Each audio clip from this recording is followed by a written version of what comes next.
Hi everybody, welcome back to English and this first lesson on relationship poetry, looking at the poem Funeral Blues. So this is the first lesson of a new module which we're starting today, where we're going to look at some different poems, all looking at different ways that people feel and express relationships with others.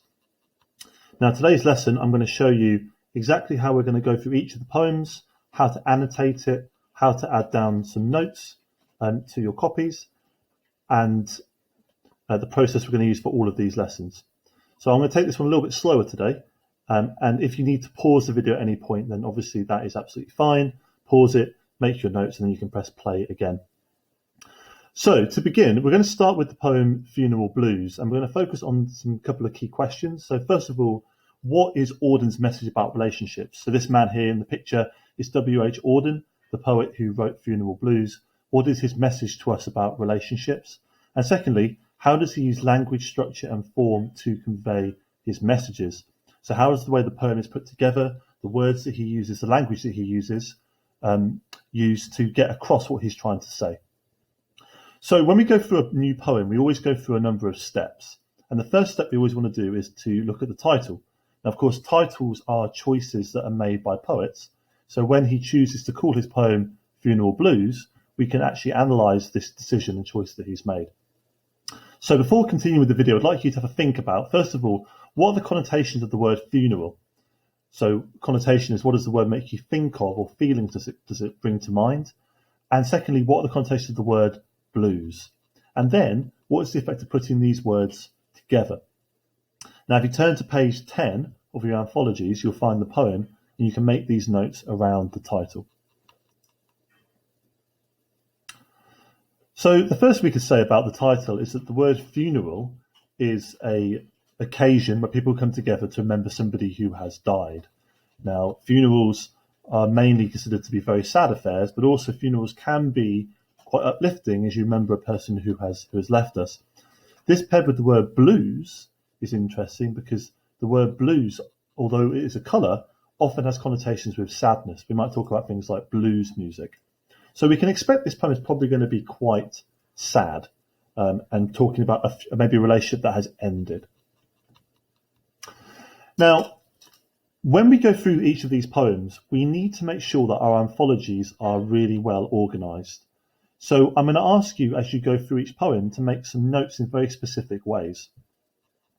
When we come to do our writing later, these notes will be absolutely crucial for you to be able to construct good answers. So it's important you get all of them completed to a good standard.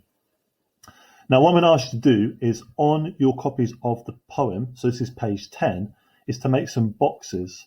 A box for your context information, a box for your arguments, so the problem and the solution of each poem, the messages, a box for the structure of the poem, and lastly a box for comparison. Now there should be room on your anthologies to make these boxes nice and big so figures can go into them. And what I'll do is when I show you the annotations in a moment, you'll see how my boxes look and you can copy these for yourself. But the information I'm going to show you needs to go into these boxes. In fact, I'll show you right now. So you can see this is my copy of the anthology, and down here I've done my boxes. So I zoom out a little bit, you can see I have my context box, my structure box, my comparison box, and my argument box. And the idea is, as we go through the different bits of information, that you'll make some notes in these to help you write out the poem later on.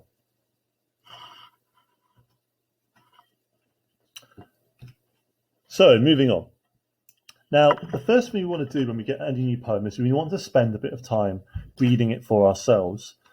We're going to go through how to annotate and what you need to know for these poems, but it's important to develop the skill of going through it yourself and making your own opinions. So steps 2 and 3 are to read the poem to yourself and try and work out what is happening. So the first thing you do is you read it through and you think to yourself, who is speaking? Who is the person that is talking to us through this poem?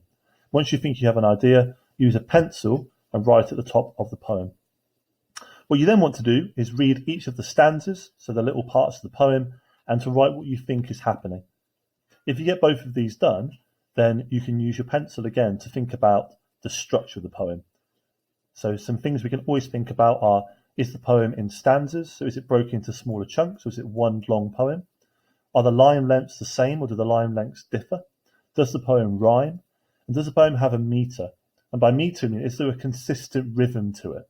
Does it feel like each line has the same kind of style? So again, take 5 minutes now, pause this video, read the poem Funeral Blues on page 10, and write down what you think is happening. Remember, use a pencil, so that way if you make a mistake, we can quite easily change it. Okay, so now that you've read the poem, we can talk about the way the poem is structured. So one of the things that makes poetry different from reading a book or reading a play is that they are much more tightly structured, and the writers tend to use their structure very deliberately to create certain effects. Now, the structure of the poem is factual. These are things that are there in the poem. We can't debate this.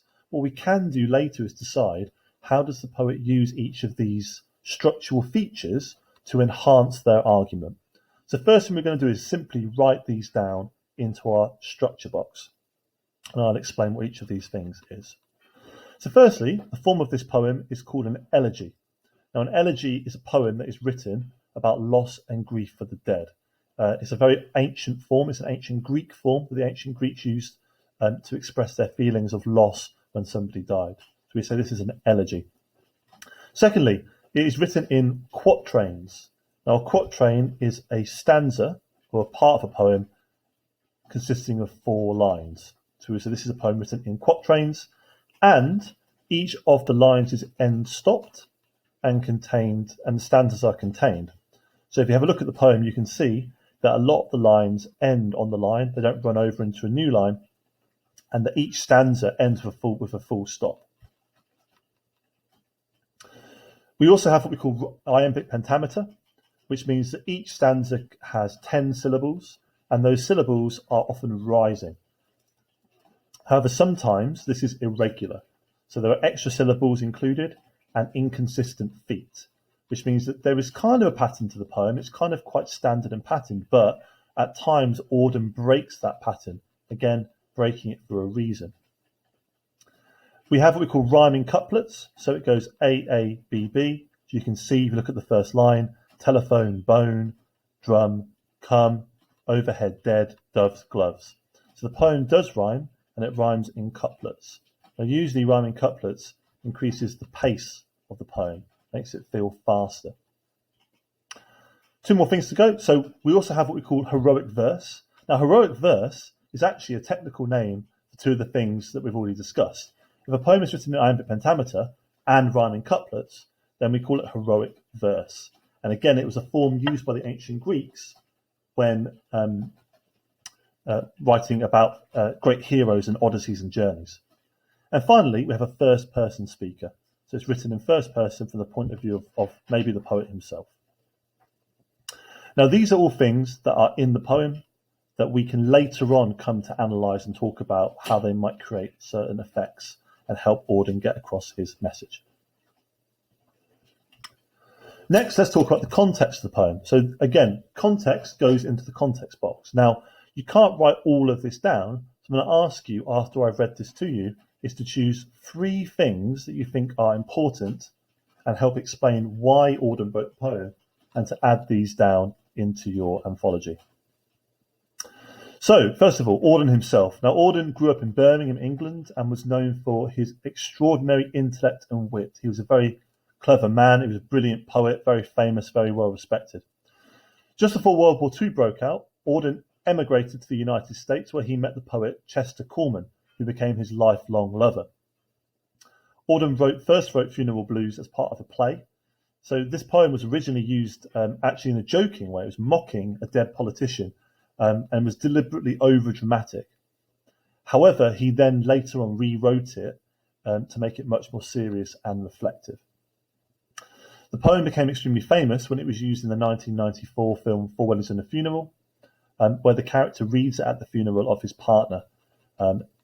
This re-sparked interest in Auden's poetry, and since the film, the poem has been taken very seriously. So it was originally quite a joke, like a joke poem or deliberately over-dramatic poem that was then rewritten and then rediscovered later on. And it's worth noting as well that Auden himself had a lifelong lover. He was homosexual, he was gay, which was in 1938 was obviously a very difficult situation for a man to be in. So I'm going to show you the video, assuming the sound works on this, of Funeral Blues. You can see how it looked in the recording. As for me, you may ask how I will remember it. What I thought of him.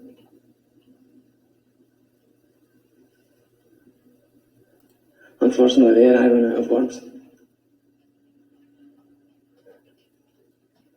Perhaps you will forgive me if I turn from my own feelings to the words of another splendid bugger. W.H. Auden. This is actually what I want to say. Stop all the clocks. Cut off the telephone. Prevent the dog from barking with a juicy bone. Silence the pianos and with muffled drum, bring out the coffin. Let the mourners come. Let the aeroplanes circle moaning overhead, scribbling on the sky the message, he is dead. Put crepe bows round the white necks of the public doves. Let traffic policemen wear black cotton gloves. He was my north, my south, my east and west, my working week, my Sunday rest, my noon, my midnight, my talk, my song. I thought that love would last forever. I was wrong. The stars are not wanted now. Put out every one. Pack up the moon and dismantle the sun. Pour away the ocean and sweep up the wood. For nothing now can ever come to any good.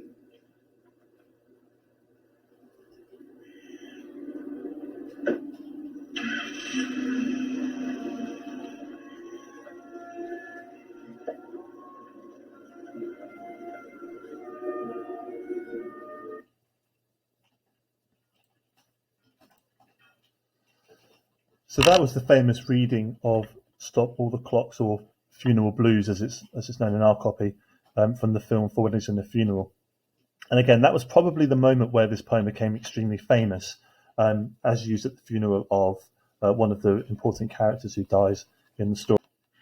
So what we're going to do now is do some annotation of this poem, and I'm going to annotate it and go through it with you. I'd like you on your copies to make some notes like I do. Now, again, the first time we annotate a poem, what we're looking to do is understand it and look at the way some of the techniques are used to try and create feeling. So, let's begin. Stop all the clocks. Cut off the telephone. Prevent the dog from barking with a juicy bone. So first of all, we can see that it begins with some imperatives. So stop, cut, prevent. So these are all what we would call imperatives or commands. And all of these commands are based at the idea of stopping people doing things. So stop the clocks. Now, clocks, of course, symbolise time. Cut off the telephone. So the telephone symbolise or have connotations of communication. Prevent the dog from barking with a juicy bone. So we want to stop time, we want to stop noise. Okay, the idea is this person wants to stop the world. The world needs to stop as it is and see what has happened to pay respect. Silence the piano. So another imperative. With the muffled drum. Bring out the coffin. Let the mourners come. So coffin, of course, and mourners, actually, both of these words have connotations of death.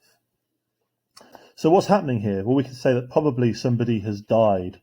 So bring out the coffin, let the mourners come. Somebody has died, and the speaker of the poem wants us to stop what we're doing, to stop making noise, to stop doing other things, and to have a pause, I suppose, a pause in life at this point to think about the person who has died. Let aeroplanes circle, moaning overhead. Interesting word there. Aeroplanes can't moan, so that's a personification there. Scribbling on the sky the message, he is dead. Put crepe bows round the white necks of public doves. Let traffic policemen wear black cotton gloves. Okay, so doves, we would say, often birds that symbolise peace. So you remember that from Romeo and Juliet. We have the doves, the crows and the doves. And then the policemen wearing cotton gloves. So these are people who direct traffic. So they stop. So again, stopping movement. And black cotton gloves, of course, you wear black for funerals. So the wearing of black there. Let airplanes circle, moaning overhead, scribbling on the sky the message he is dead. So the idea is almost this message is becoming large in the sky. So again, more repetition from the first bit. So first of all, we have this sense somebody has died. We want to stop everything that's happening. And the second one's about putting respect. So dressing up the doves in the public and making the policemen wear their gloves. He was my north, my south, my east, my west. So a bit of a compass here. So north, south, east, west. So he was everything. Everything. All directions, all peoples. Notice here a nice bit of repetition. My north, my south. Up here, repetition. And the word my is interesting because it's a possessive. So it's almost like the person has lost something as well. My working week and my Sunday rest. My noon, my midnight, my talk, my song. I thought that love would last forever. I was wrong. So notice this here. This is kind of stands out. This is what we call foregrounded. And this is like loss of hope that we have here. So this person represented all the good, everything here. Working week and Sunday rest, so that's the whole week. People used to work 6 days a week, have Sundays off. So he was always there. Noon and midnight, so the two sides of middle of the night, middle of the day, my talk, my song. I thought that love would last forever. I was wrong. Notice this here as well. This little colon adds emphasis. It makes us pause and makes it more dramatic. The stars are not wanted now. Put out every one. So remember, stars, from Romeo and Juliet, they come to symbolise kind of heaven and fate. The stars are not wanted now. Put out every one. Pack up the moon, dismantle the sun. So again, these are more instructions. Now the moon and the sun are like powerful objects. So it's about sort of ending the world, if you like, that's being lived in. Pour away the ocean and sweep up the wood, for nothing now can come to any good. So this last line here is very pessimistic.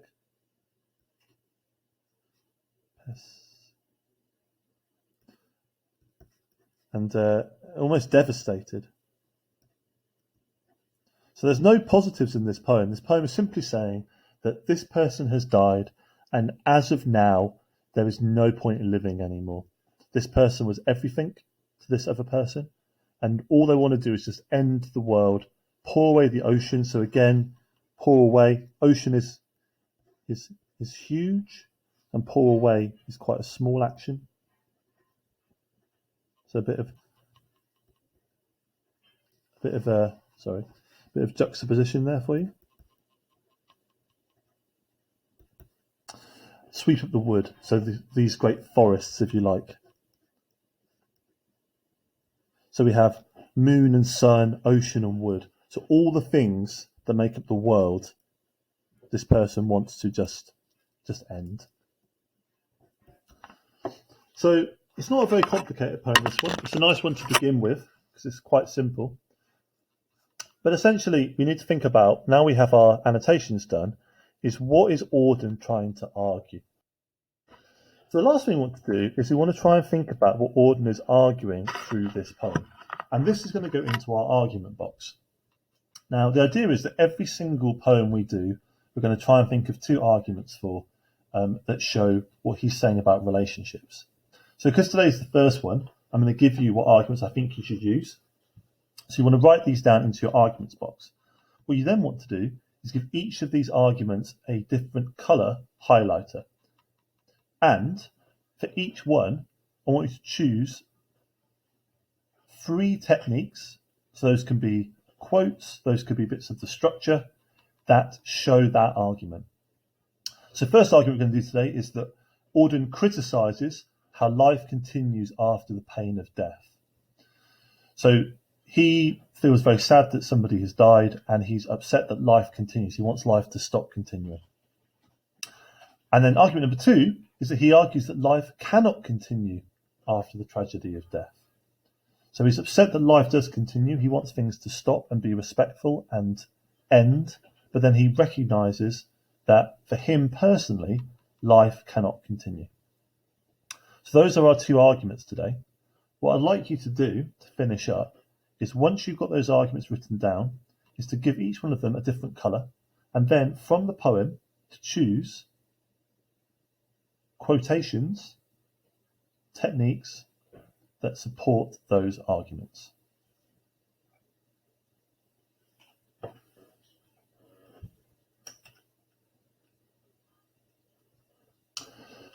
Once that's done, we can come back to our key questions for the day, for the lesson.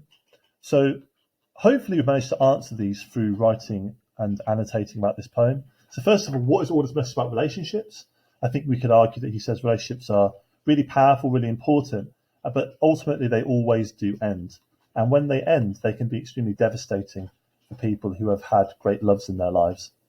And number 2, how does Auden use language, structure and form to convey his messages? So hopefully you've gone through this and you've chosen some of the techniques and the quotations that you think best show those feelings of loss and pain that Auden or the speaker has from the relationship that has been lost.